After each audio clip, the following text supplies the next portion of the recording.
There you go. That's all you got to know. What about Kansas? First thing I want to tell you is that Kansas matters. Now, if you want to know how much attention Kansas got in the national media and the conflicts you have had here over evolution, here's what you got to do. Google Kansas and evolution in the image search in Google. And you will find more editorial cartoons making fun of your state than you possibly could have imagined. They are just everywhere. I weeded out, the Dorothy We're Not in Kansas Anymore cartoons, but there's a whole host of these here, and they're just marvelous. And I actually put on my laptop about 40 of them. And I was thinking about showing all 40 in a collage. I figured that would just be too depressing.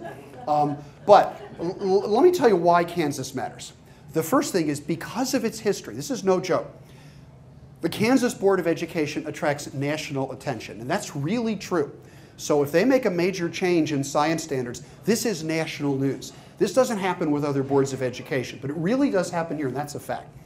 The second thing is an awful lot of people regard your state as a model of middle American values.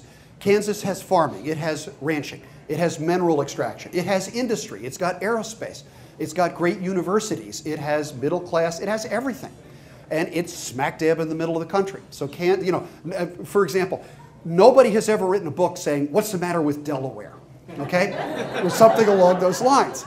But Kansas really does attract national attention. And you should realize that, because I think it really does matter. And Kansas is going to decide in the elections next week, in the primary elections, whether to focus on what you might call the culture wars or whether to focus on science education itself. And I think this matters, and it matters a lot. And what I'm talking about are the primary elections next week. And what I worry about just as an outsider, because I don't have a vote in Kansas, is you guys have some really, really interesting races at the top of the ticket. Governor, senator, of course, House of Representatives, and that sort of thing. Those are important. Those are important decisions for everyone to make. But those state board of education races, those are important too, because these are the ones that are going to influence curriculum and decide which way Kansas public schools will go. So I would urge you and your neighbors to pay very close attention, as much attention to the Board of Ed as you do to governor, senator, and representative, because they matter as well. So I'm here tonight because of Kansas Citizens for Science. You already know, because Harry told you, Kansas Citizens for Science doesn't endorse candidates. I'm not going to endorse a candidate either. But one of the things it has done, because it has an educational mission, is to ask every candidate for the school board to fill out a questionnaire on scientific issues. Now, that's a really simple one-page questionnaire. For example, one of the questions is, which organization, if elected, would you turn to for information on scientific issues? Would you turn to a pro-intelligent design organization like the Discovery Institute, or would you turn to the most prestigious scientific body in the world, which is the United States National Academy of Sciences? And I think if I was evaluating a school board candidate in my own state, I'd like to know how they answer that question, because it would help me to evaluate them one way or another. This is from the Kansas Citizens for Science website. As I'm sure you know, 5 of your districts have primary elections this year. They've put the names of all the primary candidates up here, and the ones in red are the ones that have filled out the questionnaires. And here, for example, is that question about which of these organizations would you turn to for information about science. I think as a citizen, one of the best things that I would think of doing in Kansas is simply to ask my school board candidates about their answers. It's easy, actually, to call these people up, to meet them if you know where they live, or just to email them. And I would like to know about the answers that candidates gave that I was about to. And I would also like to know, for certain candidates, why didn't you answer the questionnaire? Finally, the last point I want to make is really simple, and then I hope we can have a really good discussion. And that is, look, science is the future. The 21st century is going to be the century of science. There are a lot of countries that already realize this. It is certainly true that in Europe, and especially in East Asia, nations are really putting a priority on science education. And I realize this every time I sit on our PhD admissions committee to the biological sciences at Brown. I see all these great kids from China, Korea, Singapore, and Europe who want to come here to the US to study molecular biology and biotechnology. Why? Because right now in those fields, this is where it's at. The United States is the world leader. But what do they want to do? They want to learn this good stuff, Some of them I hope we can convince to stay here. This is a trick we played on the rest of the world for a long time. Have their best and brightest come over here, make them love this country, and stay here and contribute to our scientific workforce. But do you know what? More and more of them are going back to their home countries. Now, that's not a bad thing. I think it's good that these countries are rushing ahead in science. But what I worry about is that this country, in the name of fighting culture wars, is going to neglect that. We're going to take it for granted that we will always be the scientific leader, and we shouldn't take anything like that for granted. So the question is, do we want to forge ahead too? And I hope it's true.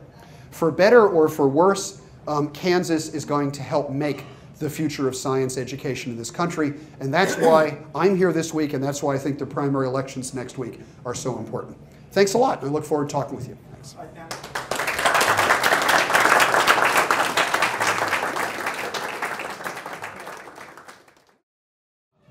Okay, so I want to show you a couple slides.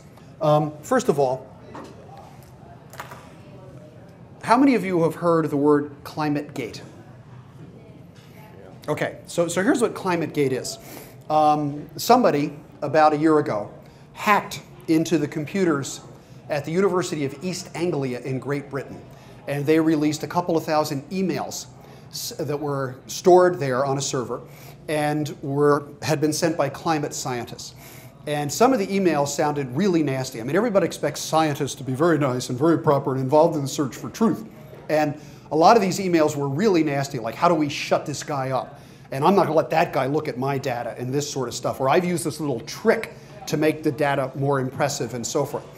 And these led to the impression, and it was a false impression really, these led to the impression that climate scientists were suppressing dissent and doctoring the data to make global warming look more real than it actually was.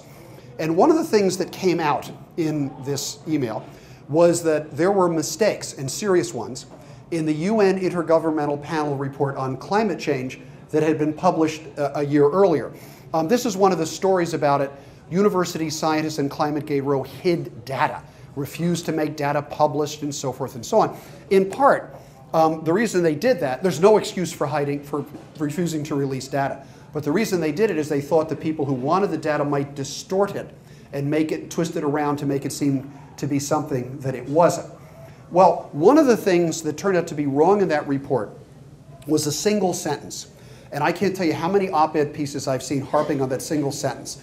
And the sentence said, the retreat of glaciers in the Himalayan mountains is so rapid that within 20 years, all the glaciers in the Himalayas may be gone. They might all be melting. There has never been a scientific study that has suggested that. And that turned out to be a sentence that was picked up from a popular scientific journal in Britain called The New Scientist, and nobody really knows who wrote that, and it was just repeated and repeated and repeated without authentication. So that was a mistake.